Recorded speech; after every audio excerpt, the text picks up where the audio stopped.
Good morning, everyone, as we continue here in the words of the Beis Halevi and his Maimah Bitachon.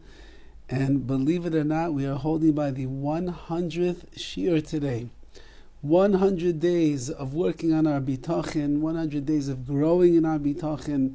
I feel the chizuk myself, and I hope that you feel it as well, that the clarity that we're gaining through each and every day that we learn together, a few minutes here, a few minutes there, another idea, driving home the point that our Bitachon is growing little by little every single day, where we should be 100 times stronger in our Bitachon than we were from the day that we started. And Be'ez Hashem, we have more to go as well. So on this great day of 100 teachings of Bitachon, I'm sitting here in Yerushalayim Yar Kodesh, in the holy city of Jerusalem, broadcasting these words of the Beis Halevi. And from 100 will become 101, and we should continue going.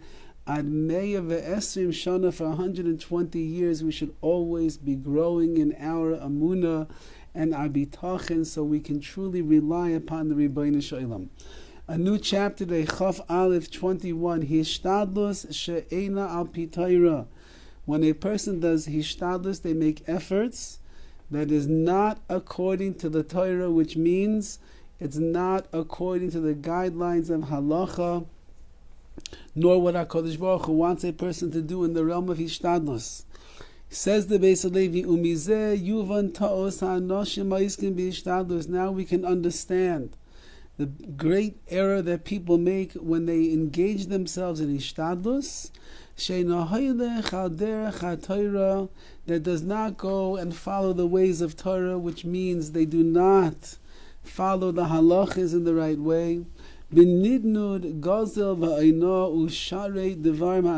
Rather, they get involved in taints or little amounts, even if it's little, but it's robbery, cheating, and other forbidden things that they themselves are involved with. A person opens up a business. There's a famous story of Rabbi Salanter. Perhaps I told it in one of these 100 classes before, but the story goes as follows. There was a young man learning in his yeshiva, and the boy said he's not cut out for learning. And he came to the great Rabbi Rabbi Salanter, and he told him, I think it's time to leave the yeshiva. I want to go into business. I want to make a living. I want to make a parnasa. So Rabbi Salanter said, fine, no problem. There's a mitzvah to make a parnasa and support a family. He says, but listen, the halachas of business are very, very complex and intricate. You're going to need to go and spend the next year or so studying in the Shulchan Aruch all the laws of Chesh and Mishpat, which is all the laws of business, how to deal with the money, how to deal with your customers, how to make sure that everything is proper according to the halacha, the way that HaKadosh Baruch Hu wants your business to run. After you finish learning all of these halachas, you'll come back to me, said Rabbi Salanter, and I'll give you a mechina, I'll give you a test. And if you pass the test, then you're allowed to go out into the world of business, because I can trust, and you can trust in yourself that you're going to run your company according to the dictates of the Torah, and it'll be a business that is clean and pure from any gezel, any thievery, any stealing, any games or shenanigans that other people play.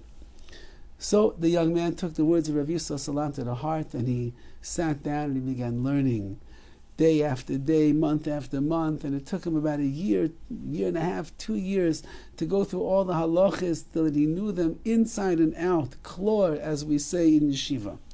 He came back to Rabbi Salanter and he told him, Rebbe, I'm ready for the bechina. And so Rabbi Salanter tested him on every page, on every halacha, on every word. And he saw that this boy knew his halachas in the world of business very well, 100%. He was holding in those laws. And when after the test was over and he saw the boy had passed with flying colors, Rabbi Salanter said, Chaval, it's unfortunate that now you're leaving the Beis HaMidrash, you're leaving the yeshiva. Someone who knows the halachas so well, who could learn so clearly like you. Chaval that you should take your brain and go into business. Rather we have you in the Beis HaMidrash, you'll become even a bigger Talmid Chacham. But the point of that story, besides the mussar that he gave to the young man that he thought he couldn't learn, but really he was able to learn very well, But the point of the story is that in order to run business in the proper way, with amunah and bitachon, a person has to be very clear on the halachas, what HaKadosh Baruch Hu wants. And if you end up getting into the dust over here of geneva, of stealing, you get into cheating, you get into other forbidden things that a person does in business, how he found loopholes in the country, he found loopholes in some kind of a contract that he was involved with. He finds some kind of a clause that he can get himself out of it in order to be able to make a little bit more money. He skims off the register. He doesn't report everything to the IRS. He plays around with his taxes over here. That's not what HaKadosh Baruch Hu wants. And as we'll see in the Beis HaLevi, that's the antithesis of everything that we're describing and talking about in this world of Bitachon.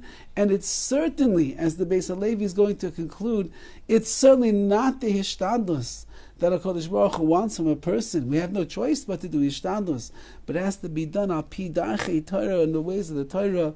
And in that way, Be'ez Hashem, we will not only learn about Bitachon, we'll not only think about Bitachon, but we'll be living our Bitachon in the way in which we approach those things in this world, which we have to recognize from the beginning. It's totally and completely in the hands of Hashem. Have a wonderful day.